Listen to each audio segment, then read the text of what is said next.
Assalamualaikum warahmatullahi wabarakatuh. Jumpa lagi dengan saya Putri Nurhanida, NIM 72114190022 dari Rombel Akuntansi B 2019 Universitas Negeri Semarang. Di sini saya akan melanjutkan materi Sistem Informasi Manajemen bab 9, yaitu keamanan informasi. Keamanan informasi dimaksudkan untuk mencapai kerahasiaan, ketersediaan, dan integritas di dalam sumber daya informasi perusahaan. Manajemen keamanan informasi terdiri dari dua. Yang pertama, perlindungan sehari-hari disebut manajemen keamanan informasi, dan yang kedua, persiapan untuk menghadapi operasi setelah bencana, yang sering disebut dengan manajemen kesinambungan bisnis. Selanjutnya yaitu keamanan informasi. Keamanan informasi menggambarkan usaha untuk melindungi komputer dan non-peralatan komputer, fasilitas data, dan informasi dari penyalahgunaan oleh orang yang tidak bertanggung jawab. Definisi ini meliputi pengutip, fax mesin, dan semua jenis media termasuk dokumen kertas. Tujuan keamanan informasi. Keamanan informasi dimaksudkan untuk mencapai 3 sasaran utama, yaitu kerahasiaan, ketersediaan, dan integritas. Manajemen keamanan informasi. Istilah Corporate Information System Security Officer telah digunakan untuk orang yang berada di organisasi yang bertanggung jawab pada sistem keamanan informasi perusahaan. Saat ini ada istilah baru, yaitu Corporate Information Assurance Officer, yang melaporkan kepada CEO dan mengatur suatu unit jaminan informasi. Manajemen keamanan informasi atau ISM. ISM terdiri dari 4 langkah. Yang pertama, identifikasi ancaman yang dapat menyerang sumber daya informasi perusahaan. Yang kedua, mendefinisikan risiko dari ancaman yang dapat memaksakan. Yang ketiga, penetapan kebijakan keamanan informasi. Dan yang terakhir adalah menerapkan kontrol yang tertuju pada risiko.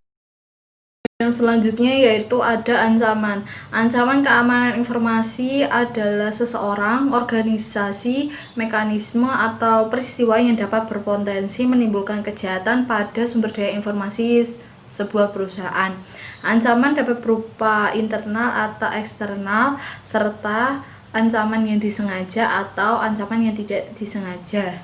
Berikut pada gambar 9.2 memperlihatkan tujuan keamanan informasi dan bagaimana keamanan informasi diberlakukan terhadap 4 jenis resiko, yaitu dari ancaman internal dan eksternal, dan ancaman yang disengaja dan tidak disengaja. Resiko. Tindakan tidak sah yang menyebabkan resiko dapat digolongkan ke dalam 4 jenis. Yang pertama, pencurian dan penyikapan tidak sah. Yang kedua, penggunaan tidak sah. Yang ketiga, pembinasaan dan pengingkaran layanan yang tidak sah. Dan yang terakhir adalah modifikasi yang tidak sah. Ancaman yang paling terkenal yaitu virus. Sebuah virus adalah program komputer yang dapat mereplikasi dirinya sendiri tanpa pengetahuan pengguna. Lalu ada sebuah worm, tidak dapat mereplikasi dirinya sendiri tanpa sebuah sistem, tetapi dapat memancarkan salinan dengan sendirinya oleh email. Lalu ada sebuah Trojan horse yang tidak dapat mereplikasi maupun mendistribusikan dirinya sendiri.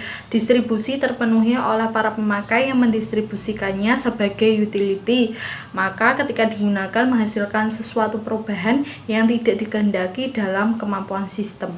Pertimbangan e-commerce. E-commerce telah memperkenalkan sebuah keamanan risiko yang baru berupa penipuan kartu kredit. American Express dan Visa telah mengimplementasikan program yang mengarahkan secara rinci pada e-commerce. American Express mengumumkan penyediaan angka-angka kartu kredit. Angka ini dibandingkan dengan angka kartu kredit pelanggannya yang ditujukan pada perdagangan eceran menggunakan e-commerce yang memilih American Express untuk pembayarannya. Visa telah mengumumkan 10 praktek terkait dengan keamanan yang mereka harap pengecernya untuk mengikuti lebih dari 3 langkah praktek yang umum dilakukan. Tindakan pencegahan Visa yang dilakukan pengecer harus instalasi dan pelihara firewall. Yang kedua, menjaga sistem keamanan selalu up to date, enkripsi penyimpanan data dan sebarkan data.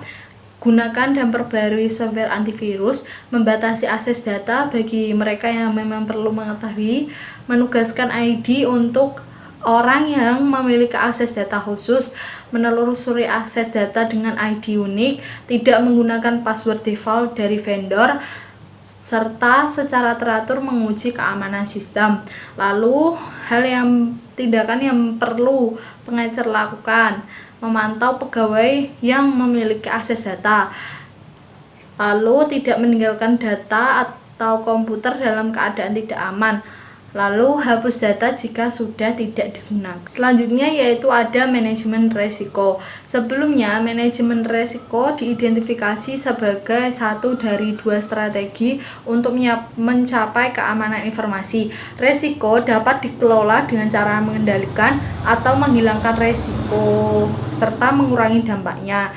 Pendefinisian resiko terdiri dari 4 langkah. Yang pertama, identifikasi aset bisnis yang harus dilindungi dari resiko. Yang kedua, menyadari resikonya. Yang ketiga, menentukan tingkatan dampak pada perusahaan jika resiko benar-benar terjadi. Dan yang terakhir adalah menganalisis kelemahan perusahaan tersebut. Kebijakan keamanan informasi.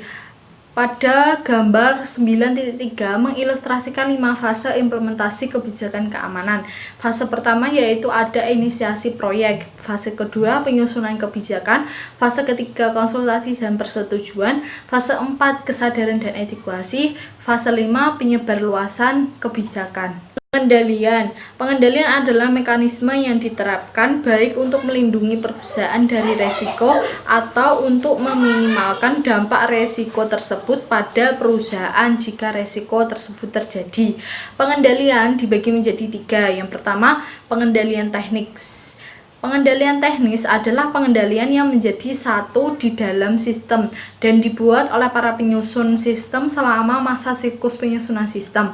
Yang paling populer dalam pengendalian teknis adalah pengendalian akses, pengendalian sistem deteksi gangguan, firewall, pengendalian kriptografis, dan pengendalian fisik.